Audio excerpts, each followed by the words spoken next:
Hello, everyone. So I'll just give an overview. Diversio is an organization. I've worked with the organization now for 4 years, and we are specifically, we created our organization to support organizations in understanding inclusion. We do this in a number of different ways. We have technology and employee surveys. We also do consulting and training. And so we're very much looking forward to having a conversation with Lynn today about what is happening in the landscape right now around the pushback around DEI. So Lynn Iding is a lawyer and as well as a CPHR professional, a Canadian certified inclusion professional, and she is an inclusion strategist at Stewart McKelvey, where she works with a wide range of consulting service clients, focusing on HR and inclusion programs as well as strategies. Her expertise span from legal, risk, workplace culture, and leadership development. So Lynn, it's so great to have you here today. Is there anything you'd like to add to that bio about your work that you do that I didn't cover? No, I think you've got it in a nutshell there. Very fortunate to be working with Stewart McKelvey and doing some work for the firm and also for our clients, and really looking forward to this conversation today. It's great to have you. Thank you for coming. And my name is Katelynn Fetterly. I am a strategic account consultant here at Diversio. I am a certified DEI professional as well as a mental health coach. And so the work I do with our clients is supporting them in really developing programs and implementing programs around inclusion, diversity, equity, and inclusion, of course, people analytics, doing surveys, looking at the results of those surveys and understanding how to improve culture in the workplace. And so very excited to have this conversation today. Basically, really what we're going to talk about today is first and foremost mapping the landscape. So what's happening currently in the market? There's been a lot of shifts, as we're all aware. Staying up on them is, a job in itself. And so we're going to talk to some of the shifts that are happening, but specifically how that's affected Canada. We're also going to dig into understanding the dissent and the pushback a little bit more and how we're seeing that play out in organizations that we're working with, as well as broadly across Canada, some of the different policies that have come into place that are affecting and kind of changing, as well as mostly we're going to talk about reframing the narrative and how to support your organization in this change, as well as maintain and still progress your people and your culture. And so we all know that, there's so much care and thought put into this work. We want to continue to see progress. And so how do we continue to progress, even though there's headwinds right now that we're all facing? And so we'll talk about some practical strategies for resilience there. And then most importantly, Q&A. So we always want to hear from you. Feel free to pop in the chat, ask questions as we're discussing today. This makes the conversation that much more applicable when we are able to hear from you and answer your questions directly. So we look forward to going through this today, and let's get the conversation rolling. So first and foremost, as we're all aware, there's been some changes throughout kind of the last number of years, but specifically most recently in terms of policy changes that have caused some confusion. And so really what we want to kind of talk about today is just a little bit about the impact of that. We also want to talk about kind of some of the trends in the legal industry. So Lynn's going to bring in her insight there. And then the US backlash. So let's dig in, Lynn. Just based on your perspective, how have you seen kind of provincial policies and things like that, legislative changes, cause some confusion about how to approach this work in organizations that you support? Yeah, I think, it's tempting for us in Canada to sometimes be a little bit smug, like we're not the USA.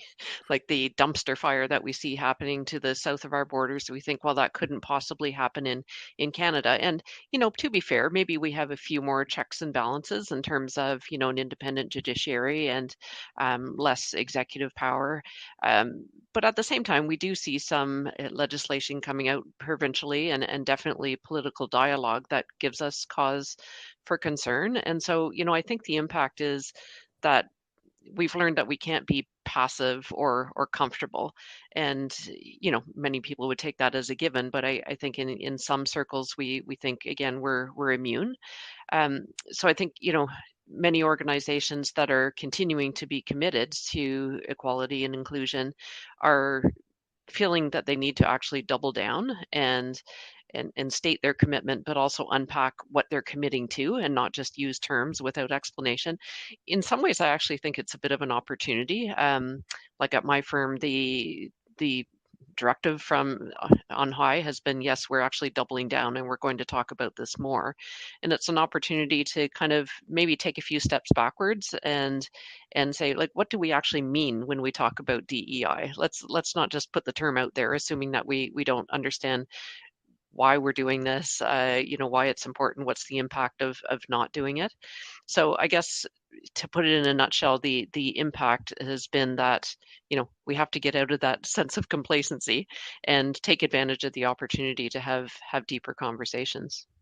Yeah, I couldn't agree more with you, Lynn, there. We work with both US and Canadian organizations, and I will say we see this actually happening in the US as well. We've seen almost a recommitment to the work, as well as just like you've said, and this is a function that is like similar to any other function in organizations. It has a maturity curve, and I love to talk about the maturity of DEI. My team always kind of gets on my case about that, but it truly does. And I think, with kind of the policy changes and there's always been policy changes. This has happened frequently within this space. Organizations need to respond to those, but they also, like you said, need to now go, okay, how are we really practicing this? And how are we, kind of understanding or, kind of what's the translation of a policy that happens at the governmental level? And how does that actually look in our organization when we put this into practice? And so we've seen in Canada and the US over the last, since January of the last number of months, I guess 6 months now, a lot of organizations doubling down. We did kind of really met with each of our US clients kind of when the change happened in the administration and we started to see the executive orders come through. And I would say 98% of our clients were recommitting, and maybe there was some shifts in language that was happening around how we're kind of talking about DEI in the organization, but that the sentiment is still for organizations that were committed and or are committed and are leading. The value of the programs that they had was very clear. But for those organizations that are on maybe a more early stage or just getting going, or like you said, had more, maybe had more of a performative look of this, maybe they posted a policy but didn't have the programs to support that. That's where I've seen a little bit of a shift away, or kind of a refocus. So I'm curious about if you've seen that as well. Yeah, I mean, I think it's always been an issue, not just recently, that some organizations, default to kind of the surface type of things. Like they'll put a statement on their website, or, oh, it's Asian Heritage Month, let's order some Chinese food. Like things that are relatively performative and lacking in substance. And quite honestly, I think a number of organizations do have the commitment and the desire, but don't necessarily know what to do in order to create a, let's say, workplace culture that's cross-culturally fluent and that mitigates bias and all that kind of thing. So, you know, now I think there's maybe an increased danger of, resting on that kind of performative or surface level where if in the hallways of the organization there is talk about, oh, maybe DEI is actually unfair to some people, and now we're worried about white men being left behind. And, if that kind of dialogue, especially if it comes from the leadership ranks, but if an organization allows the culture to kind of be influenced by that type of sentiment, then on a more magnified level, I think we would see an increased likelihood that, let's say, people of color, LGBT folks with a disability, are going to have less of an experience of inclusion and engagement in the organization. So there's more of an imperative on doing the substantive work. And if the commitment is there and people just don't know how to do it, then they can call you, they can call me. There's tons of other, there's tons of support out there to help organizations with the actual steps to take. Yeah, I couldn't agree more. And, that kind of sheds a light on, what corporations need to do. And like you just said, is move away from performative measures. But like you said, even before this change of administration in the US and this kind of more forward backlash, we saw performative measures backfire for organizations. And I can think of a couple marketing campaigns that just did not go well. Yeah. Things like that, where organizations were hoping to kind of maybe jump onto the kind of movement without having proper programs in place or a proper understanding of what the function is in an organization. And so if we were to give kind of the people on the call today, because it's always been, at least from my experience, kind of sometimes in organizations, a little bit of there can be a little bit of a difference with how the HR and people's departments are approaching this, and leadership, and getting those two departments aligned on this function and how to do it appropriately has been, and from my experience, a little bit challenging for teams, And so if we were to give kind of, say, for example, your organization had some policies or had some programs that they had launched, but you feel like, they could be doing a better job, or just kind of tightening up a little bit more for what will be required for the coming months and years ahead, just taking this a little bit more seriously as a business initiative. What would be a Yeah. good place to start?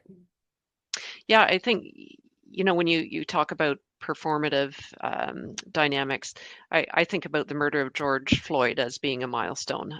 We saw a number of organizations, well-intentioned organizations for the most part, probably, they thought, oh, geez, this happened and there's a lot of dialogue about it, so we better put an article on our website, or we should have an educational session. And then it was more or less over. I think, however, some organizations did kind of see the opportunity or the call to dig more deeply.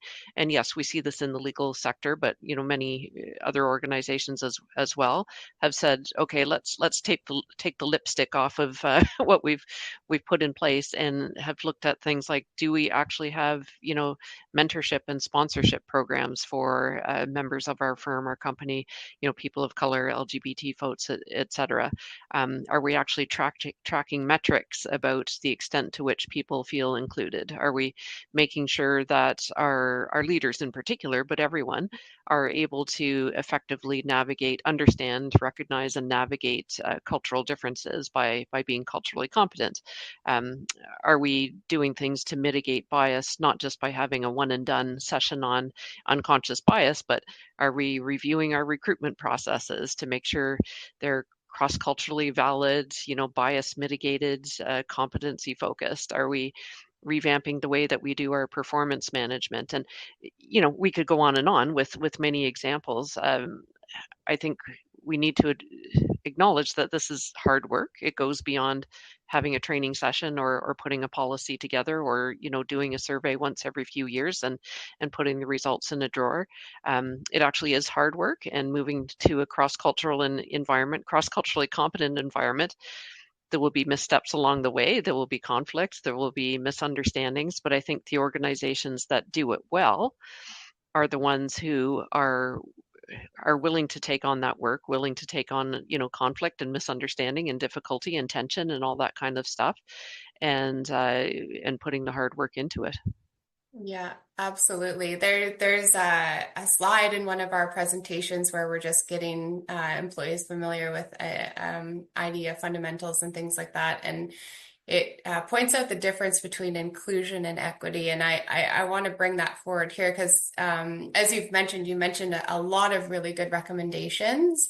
And so let me give the terminology here. Inclusion is that cognitive or behavioral change. So when we look at inclusion in an organization, we're looking at how we interact with each other, our communication style, becoming more culturally competent, all of those really a more inclusive leader. How do we run meetings? Do we ensure all voices are heard? Things like that.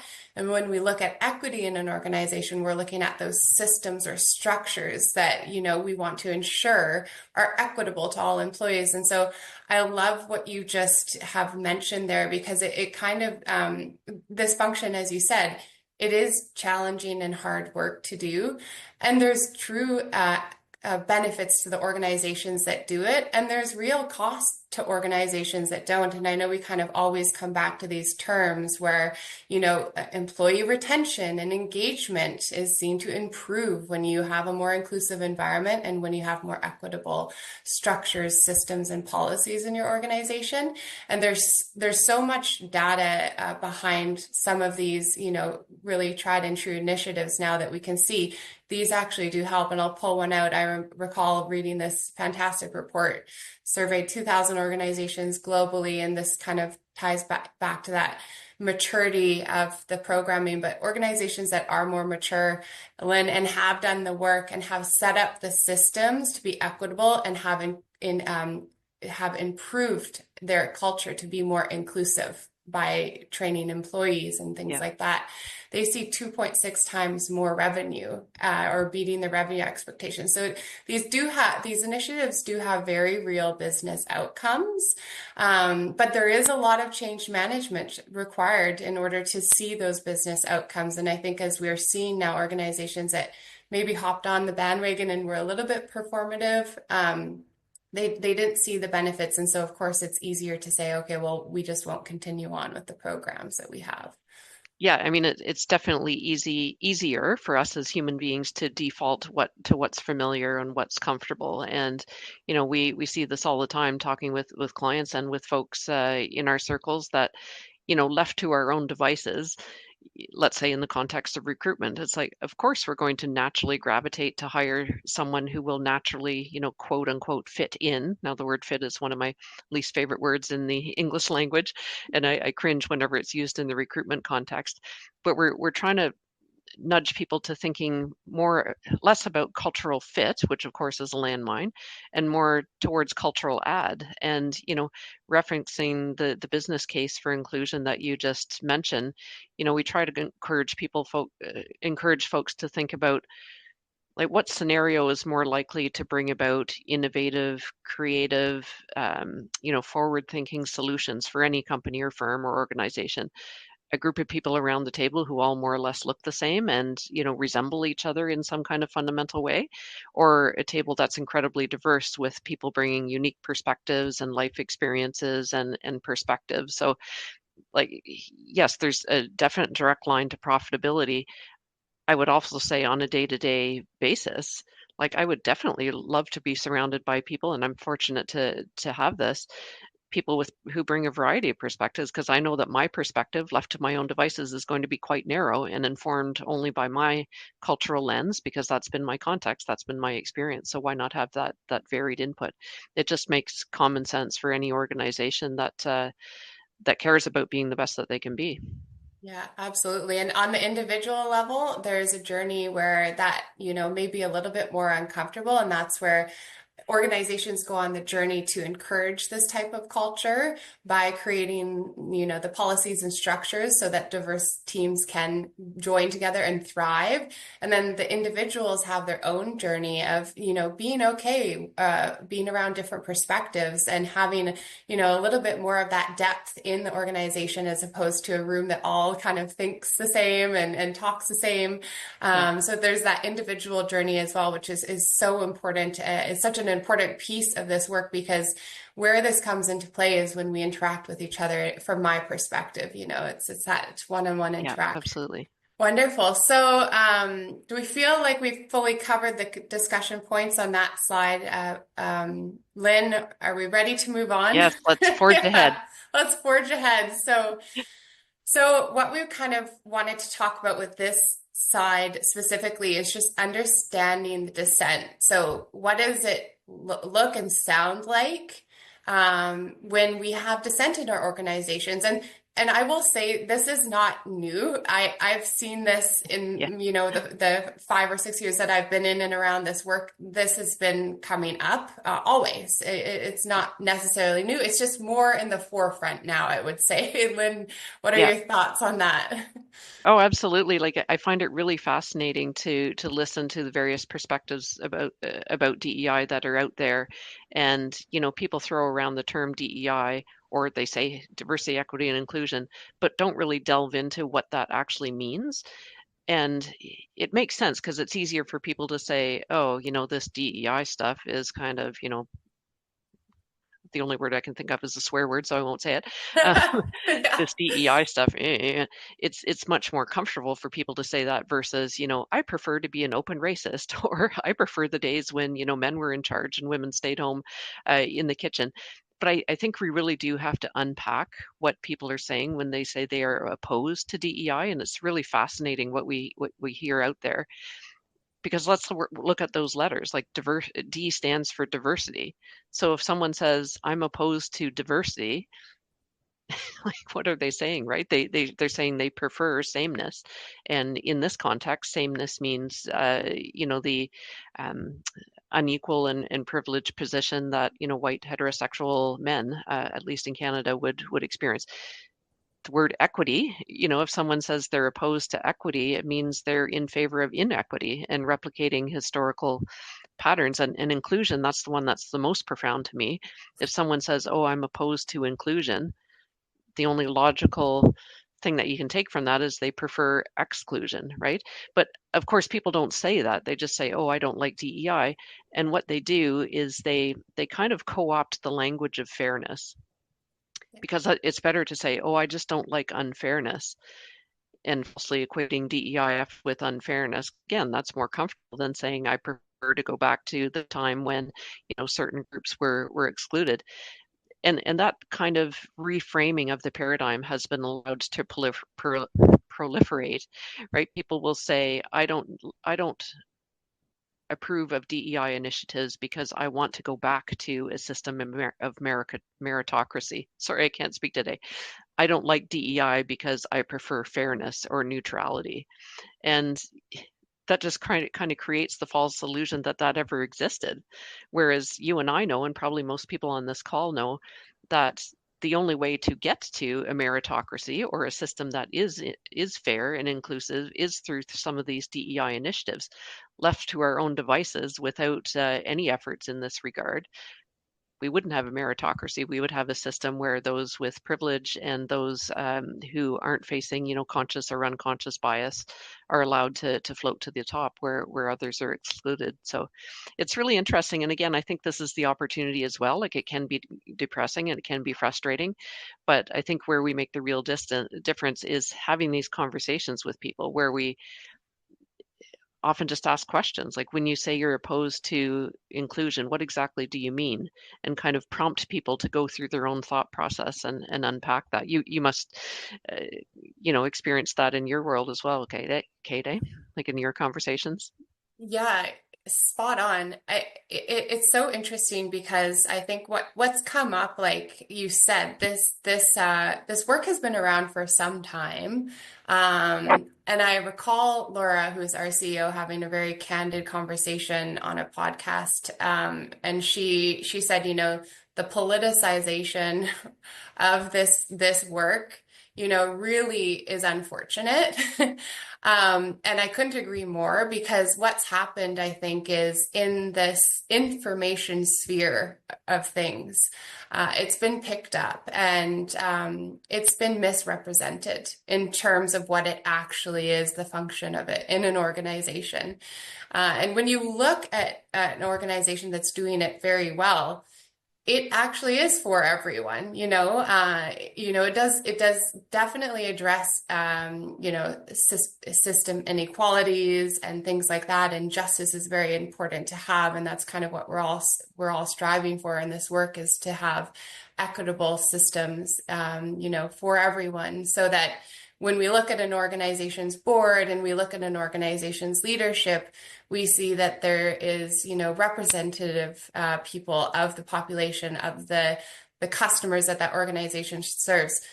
Uh, just because, not because that, yes, we know that's better. We have a lot of data around that, but that shows that organization has, appropriate, as we say, sorry, I can't say this word either. I'm Metocracy. glad it's not just Yeah, me. it's me today too, but it shows that it has the appropriate systems in place for that, right? Yeah, And so this kind of perception, I would say, in, let's say, the media or information sphere, and not in the specialty of this, is very different. There's a complete disconnect. And so yeah, when we're having and we have to understand that employees in an organization, they're not in HR, they're not experts of this.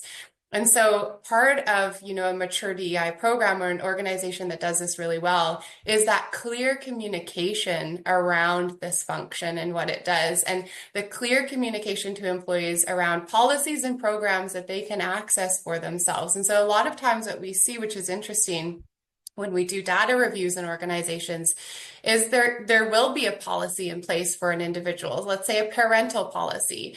And let's say the organization, had a parental policy that was more formatted for women. And they've gone through and made it more equitable. So both parents, women and men, whomever is a parent in the organization, can access that policy at the same level. That is an equitable or policy, right? That's what we're talking about. And so I think what's unfortunate to see is the misrepresentation of what this function actually is in an organization. And of course, we have to also look at this and go, this is not standardized. There has been organizations that maybe have missed the mark with their programming, or missed the mark with what they've done. And then, of course, the information stream or the media has picked those up as examples, right? And so that's what yeah. people think of when they think of DEI, which is unfortunate. But there's a very fascinating poll that was just asked. And the question is, what type of pushback does your organization face most? And we've got 4 options here: leadership resistance, employee skepticism, external pressure, and resource constraints. Resource constraints comes up most often in my conversations with organizations, just not having enough. And I'll tie that back to the leadership resistance. When leadership understands what a function will take to succeed, they will allocate resources appropriately for that function to succeed. I have very rarely seen an appropriate allocation of resources towards this function in an organization for it to succeed. I don't know, Lynn, if you've seen that, but Yeah, it's a challenge for sure. Like, on one hand, the things, like if an organization is doing all of the things that actually have an impact, most of those things are free. But the problem is it can be an expensive in terms of effort and developing expertise and competency in order to know what to do and how to do it. But things like having a mentorship program, ultimately that doesn't cost money, right? So I think there's a steep hill to climb in terms of developing competency and putting those programs in place. But we're not talking about having to, buy equipment or hire 10 more people. It's really just increasing our competence and understanding, and then building the programs uh, can be done. I don't want to say easily, but with knowledge and effort, they're not insurmountable by any means. yeah, for sure. And what we always recommend is to do the data collection first. That does oftentimes take some sort of investment depending on how you're doing it. But that will really guide your organization to be appropriately addressing what's happening in your employee ecosystem. So say, for example, an organization doesn't do a data collection, and then they start to do maybe some training or some months of recognition or some events and things like that. And that's not resonating with employees. There you have a little bit of a lack of buy-in of the program, because it's not it's not addressing what the challenges that the employees in the organization are facing. And so a really easy way to be effective with this is to do that data collection. And I'm not sure if you've seen this, Lynn, but I've seen a little bit of leadership resistance come in around the data collection, because then, of course, you need to address it, right? If you know what's happening in your organization, it needs to be addressed.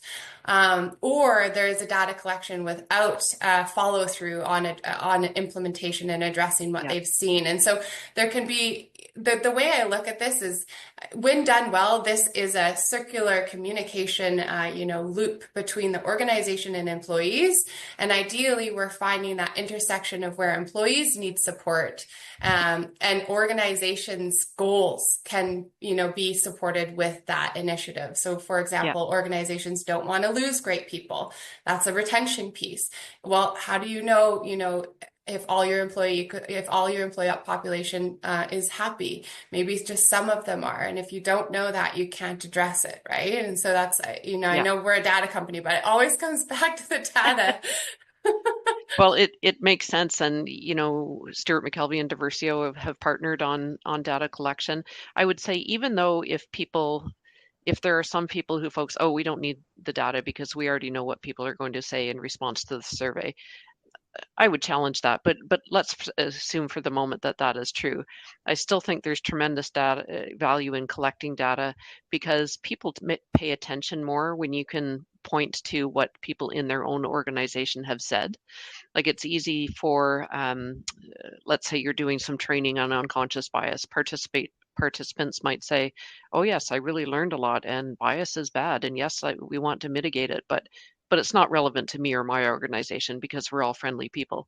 But if you have data that actually says, oh, disproportionately people of color feel like they need to put on an act in order to fit in, and an organization can point to that and say, no, actually, in our organization, this is what people have told us is happening, then it gets people's attention more. So then it's not a theoretical discussion. It's about what's happening inside our organization today. So, like, I would say, when we run our surveys, I'm not terribly surprised by the results, both the positive and the constructive. It's not like, oh, geez, that's enlightening. I'd never thought of that before. And same with our senior leaders. But it is useful in having those follow-up conversations where we say, we have indisputable evidence that some people have these concerns. And we know for a fact that these initiatives are working because we've received positive response. And it just helps with the dialogue immensely. Yeah, and I love that last point you made. We know these initiatives are working because of positive response. So that feedback mechanism gives us as an organization the ability to go, hey, that program worked, great. Or, hey, that, that cognitive change or that change management in the organization around culture, we're seeing progress. And that's what leadership, I think, needs. And I'm sure, everyone on this call also would think similarly, that leadership needs to see that that ROI, so to speak, or the impact of the work. And for a time, it's been a little bit harder to put metrics behind this. There's a lot of metrics out there. There's a lot of ways to do this, and each organization will be slightly different too with what's important to them. But that mechanism of going, okay, we ran XYZ program, we were able to, improve in these ways. There you have it. That's that ability to show that this system is working, or the program or policy is working. And you really can't do that unless you've done, like you said, Lynn, a temperature check to see where people are and where you want to focus your energy. Yeah. Yeah, for sure. Wow. So, okay. So in terms of what we've covered, thanks for on to the next slide. So what we're going to talk about with this slide is just reframing the narrative. So there's a lot of conversation happening right now. We see this a lot in our clients in the US. How do we continue to, do this work? And what do we need to do? And so I think, throughout our conversation today, we've been making the case for um, ethical and legal case for inclusion, but let's talk about that in more specifics. What are some examples, if you can think of any, Lynn, where, there's a very clear case for, ethical and a legal case for inclusion? I've got one I can share first if you want a couple Sure. Yeah. minutes. Yeah. So, okay, so we work with a client, and they're a very important client for the population of the country. They have a product that is part of the country's ability to stay healthy. So I'm not going to be too specific with who they are, but this product is derived from people. So volunteer people go and they volunteer the product. So what I think has been so key for this specific client is that they wanted to do this work specifically so that they could increase the diversity of volunteers to volunteer the product so that their product line could match the population of the country. And so I know that's a kind of vague way to put it, but the reason why I'm bringing this up is because this product requires a diverse volunteer base. If they don't have that, then it's not going to meet the needs of the country. And so what rings so true to that is that there's definitely an ethical, business case behind that. Because of course, if the organization isn't practicing inclusion and diversity internally, well, they're not going to see that externally in their customer base in the way that they're interacting. And so it's been really neat to see that kind of the reasoning behind the organization really prioritizing that, and the reasoning being we really want to be able to attract a diverse customer base because we serve a very diverse customer base. And so, it's been really neat to see, the progress of that internally in the organization and how it affects externally at every touch point that organization has with its customer base, which is a very diverse customer base. So that's the example I had in mind. Yeah, I had something somewhat similar not too long ago. I was doing some work for a client with a couple of my colleagues and putting some training together on, human rights, inclusion, all that kind of stuff. And they wanted, the client needed the training material in both English and French. And so I thought, okay, that's fine. I kind of speak French-ish, which means French with a bunch of English words in it. And we have resources to provide translation. But I thought I didn't want just a language translation. Like I wanted someone who has the cultural lens of, being part of French Canadian culture to help me to pitch the training in a way that would speak to that audience. And that just doesn't reflect my personal experience. So fortunately, I was able to call on some colleagues and people in my network. And, the training was very well received by our Quebec audience. And I think it was because not only because the language was correct, but we adjusted our material based on, the cultural difference and a cultural difference that I couldn't personally speak to. And so the fact that our organization and our network was diverse, had a direct line to the value of the product that we were able to provide to the client. And that kind of stuff happens every single day. Like even, with HR departments, if you have people with various perspectives and backgrounds, then of course their programs are going to be more inclusive and are going to speak to a diverse population. If lawyers are, helping a diverse client base, then of course you would want diversity. And I don't mean necessarily just demographic diversity, but diversity of thought and perspective. It's only going to make us better. Yeah, absolutely. And so how about the second point here, positioning DEI as risk mitigation and people strategy? So we both touched on that a bit.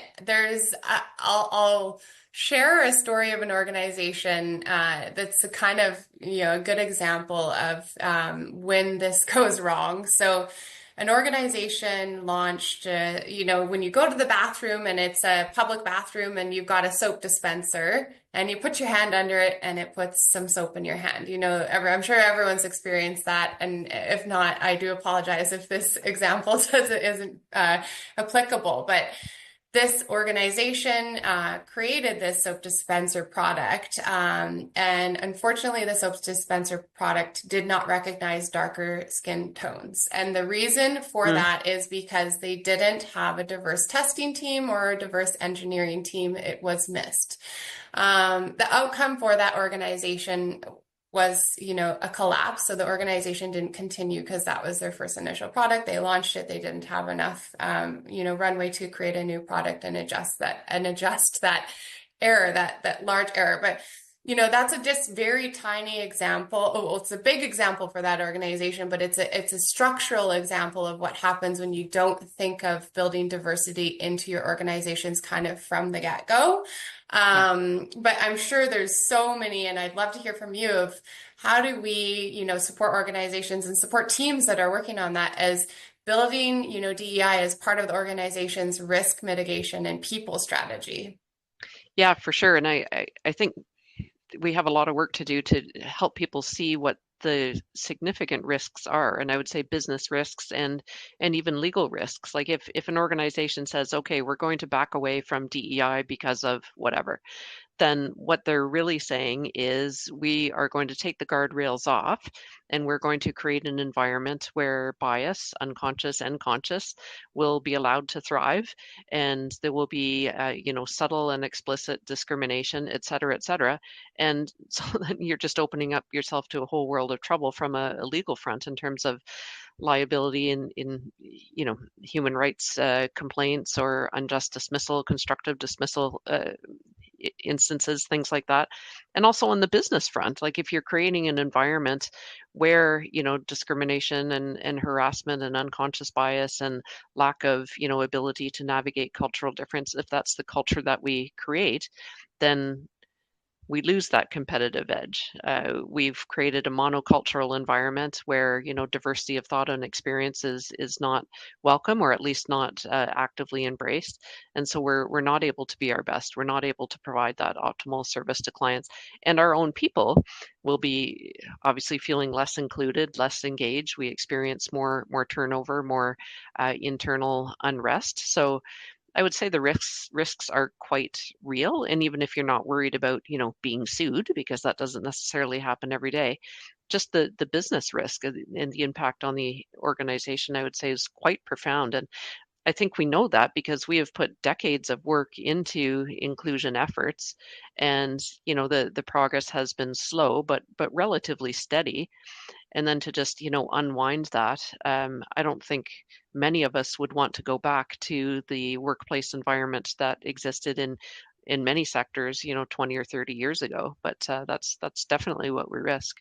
Yeah, absolutely. And something comes to mind that happened in May of this year was Google settling a class action lawsuit for approximately 4,000 current and former Google employees who were Black employees.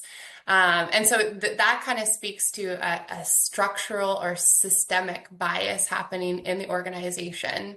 And even though, Google did have DEI programs, things like that, clearly there was something happening in that organization, that they weren't getting ahead of to address the structural inequities in the organization in their decision process around promotion and hiring and all sorts of stuff Yeah, around, yeah. progression in the organization that, certain employees were not accessing fairness within the organization at the same rate. And so that's a really good example of where you want to think of this through, how are we looking at, like you said, hiring and promotion and that entire employee life cycle, and how are we ensuring that there isn't bias in that. And so, there's so many examples. And what's coming up, and I'm curious what your thoughts are around this, but what's coming up now, which is new, is this idea that white heterosexual male employees or white employees are being disadvantaged by these programs. And Mm, I have yet to see data around that. There's been some interesting cases where, those cases are coming through, and there was just a Supreme Court ruling that, a majority group doesn't need to have additional proof, which is fair. The legal system Mm. should be unbiased, in my opinion, in how we're looking at these things. But there's a really great site that I'll see if Apurva can link that tracks kind of the cases and in the US of what's, kind of the litigation kind of lines in terms of what's come through. But, now we just need to think of this really in terms of our programs. Say, for example, does everyone say you're doing a negotiation program and you're a legal firm and you're offering a negotiation class for your employees. Maybe offer it to everyone. Maybe don't just offer it to one group in your organization, but have it available to everyone that does want to join that program. That's kind of the way to think of it in terms Hmm. of just being inclusive with the programs that we are doing around DEI.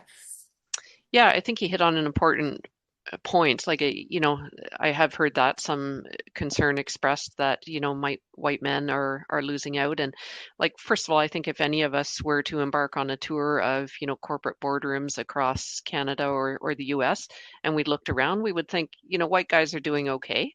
And the statistics bear that out as well in terms of who, holds the balance of power and who holds the leadership positions. But also, like, I think that line of thought reveals an assumption that creating equality means taking something away from someone else, and that's just not the case. It's you're inviting everyone to the table instead of only certain people to the table. And I guess if anything's being taken away, it would be an unfair advantage, but what we're putting in its place is or aiming for is neutral playing grounds. Yes, yes, exactly that. Neutral playing grounds, which speaks to meritocracy, meritocracy. Yeah, we'll each I got say those that 10 two. times after we get off this Yeah, call. yeah, right. Yeah. Okay, wonderful. So I want to spend a little bit of time on this slide, maybe 5 minutes, and then I do want to open up for Q&A, but we talked about shifting language without diluting values. So a lot of the consultation that we're doing with US specific clients is just bringing this back to people, culture, belonging. Those terms, unfortunately, Lynn, as you laid out so clearly, if you actually unpack diversity and what it means, it shouldn't be an off-putting term, but unfortunately, it's been, a little bit politicized. And so some people may have a misconception of what that means. But, we can shift the language towards the, culture, inclusion, belonging, people data, people analytics, to make it more approachable for everyone. So that is something that we've been advising on. Lynn, have you seen any shifts for language around your work with your clients? Oh, for sure. And we get that question quite a bit. Like, should we change the name of our program from DEI to something else? And I understand many sides of this. Like, on one hand, we don't want to be seen to be backing away from our commitment to DEI. At the same time, I'm a practical person, and I know if people are being triggered by a certain term, I would rather get past that and move to having a substantive conversation. And if I need to adjust my language to do that, I will. So if I was speaking with someone who I thought was resistant, instead of saying, oh, you need to have more DEI considerations infused in your hiring process, I would say something like, I want to help you to create greater fairness in your hiring process. So I'm talking about the same thing, but I'm just adjusting my language to, kind of speak their language in a way. And so avoiding having to have an hour and a half conversation where we, get over the misperceptions about what we're trying to accomplish. So I can understand, yes, I really believe in doubling down and standing by, your objectives and your values. But yeah, on a practical level, if we have to tweak our language to adjust to our audience and their perceptions, why not? If that's going to get us where we need to go, where we need to go. Yeah, Lynn, and I'd say that is an inclusive way to look at this, right? We want to ensure that everyone is able to connect with the work, because the work is in an organization, it is for all employees in that organization. And so that is, if there's terminology that is more approachable for people, then, and it will work better. And in terms of getting the engagement, then there you go. Let's use that. And so, We've already gone through some examples, but is there a case study? It looks like we have a case study here for inclusion initiatives at Stewart McKelvey. Do you want to talk a little bit to that in terms of your initiatives that you have running and what's Well, working? I'm always happy to talk about how wonderful Stewart McKelvey is, but I understand there are some questions in the pipeline, so I'm happy to yield the floor on that and address some questions if that's all right with you, Kate. Yeah, let's see. Q&A, we've got 4 questions, so let's see the first one. Vivian, thank you. So read the language shifts. How do we balance softening language versus not losing the core message? And Vivian, what a great question. Lynn, do you want to take this question?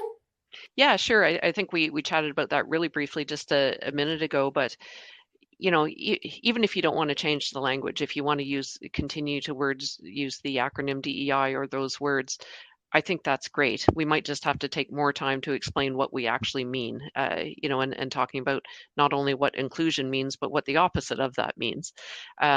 So it's not necessarily about changing the language, but maybe putting more context around the language. Um, I've been in training sessions recently where I've said, I'm going to use the language DEI because that's what I've used for the past 15 years. And what I mean by that is, and then I go into the explanation. So I think we'll all figure out what we need to do for our particular audiences, but I completely agree with the person who asked the question that we don't want to be perceived to, or in fact, be diluting the actual message and the values. We're just being practical. Yeah. Yeah, I agree. I think this is all area and opportunity for education. Positioning in a way that's applicable to individuals and employees is always good too. So this is how this shows up in our organization. Diversity means, for our organization, we have really incredible people that we bring on board. Here's our hiring process. Like, so that transparency around what's actually happening in the organization to employees so that they can understand what this looks like in practice, I think is an area of opportunity because then those aren't just words, they have meaning. And ideally the meaning or the programs actually impact the employees as well. So I think that Yeah, that's a good yeah. way to bring it down to the individual level. So we got the next question is very similar. Just wondering if there's a better word we should start using instead of DEI at this point. Is that term part of the problem?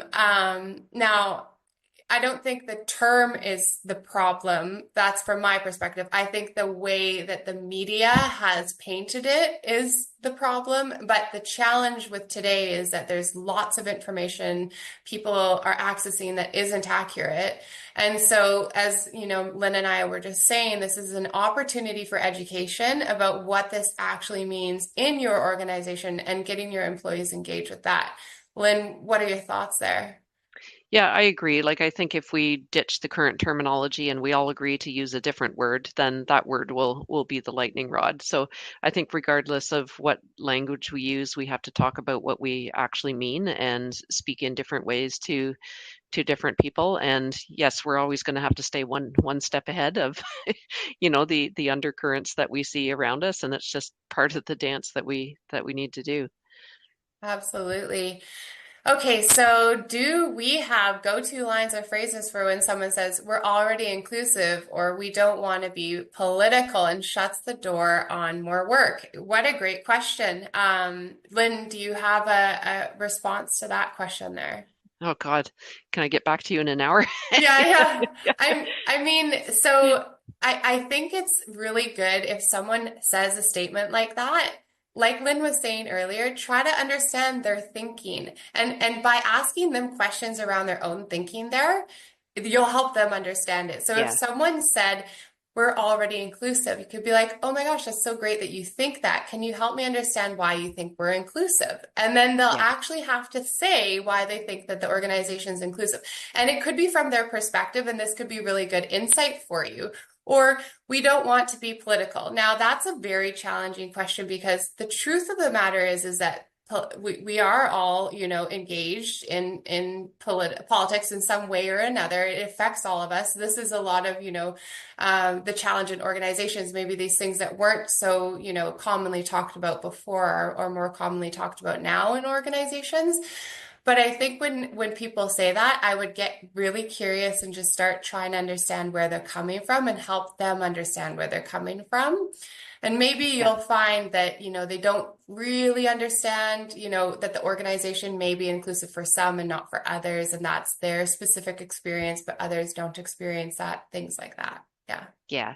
And I think some people who say things like we are already inclusive, I think what's underneath that is people falsely equate inclusion with friendliness. They'll say, oh, we're open-minded, friendly people, I don't care what race someone is, I just, blah, blah, blah, all that kind of narrative. And so helping people to break that down can help us inch forward a little bit, I think. Totally. Yeah, exactly that. Okay, so what are strategies that are effective at increasing the rate of diversity disclosure and metric surveys? Gathering the data can be a constant challenge. Okay, so yeah, how do we motivate people to share identity data? Well, first and foremost, anonymous data collection is best practice for this type of information. So we find that if it's an employee profile on an HRIS system, your response rates are going to be lower because it's linked to that individual, right? So anonymous Yeah. collection is always best practice. Second is if you have the budget, use a third party. Employees really like that. We see really best in class response rates. We see, 65, 75 at first survey, and then upwards to 80, 90% respondent replies when we launch second and third surveys. So the more you do this data collection, ideally, but then you also have to think of the communication and the organizations, the entire communication cycle around why you're collecting this, what you're going to use that information for, and how it affects that individual employee. Because if it feels like just a data collection mechanism and there's no implementation afterwards and the employees don't see that their feedback was received and then is being responded to, they likely are not going to respond next time as much as they responded the time before or what have you. It's this building a trust. Yeah. Lynn, any thoughts to add there? I know we're almost at time, but My thought is that I agree 100%. perfect. Good. Okay, that's easy peasy. Okay, so we have one last one. While US has made legal changes in DEI measures, Canada legal landscape has not changed. Its impact on Canada, is impact on Canada only US headquartered locations, or is it only at the perception level? I know tariff backlash has resulted in made in Canada sentiment. So can you segregate the specific changes in Canada? What a great question. Lynn, do you have top of your mind some response to this just as we have 1 minute left and then I've got some stuff I can add? Yeah, I mean, we talked about some legislative changes in Alberta at the top of this, so there is cause to be alert, I think. And of course, there's talk of potential legislation coming down, or and again, we do have maybe more checks and balances that we do in than we do in the US, but I would say it still is a very relevant conversation to Canada, even if we go beyond, actual legislative, i.e. laws changing, but just to dynamics and policies and approaches in organizations. Like work is where we spend, 40 hours a week. And, if organizations, regardless of legislative context, start to back away, then that's definitely, you know, as important, if not more important than legislative changes. What do you think, Kate? Yeah, exactly that. So in 2024, we had Alberta enact the Provincial Priorities Act, which does affect some DEI that's federally funded in that province. I think, as we all know, we had an election recently in Canada, whether we like it or not, this is a political topic. There could have been, more changes had the election, gone in another way. And so we do want to be aware of that, that there is also kind of a groundswell in Canada that's similar to the States. And I think it's good to be aware of these things and address them head on. And then there's also some kind of federal, like there are a lot of really great federal policies that are encouraging this work. But yeah, I wouldn't say there's been no changes in Canada, but specifically I would say that we certainly do see what happens in the States kind of filter through up here, more in terms of a political review or view.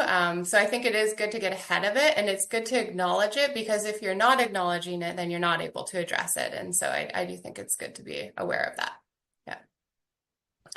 That's time today, but we do appreciate everyone coming, offering your insight, offering your questions. Lynn, thank you so much for this very interesting conversation. It's very timely. I do appreciate your time and all of your really, great insights. Thank you for joining us today. And if you need to get in touch with either of us, our emails are there, so feel free to reach out. But yeah, thank you so much for your time.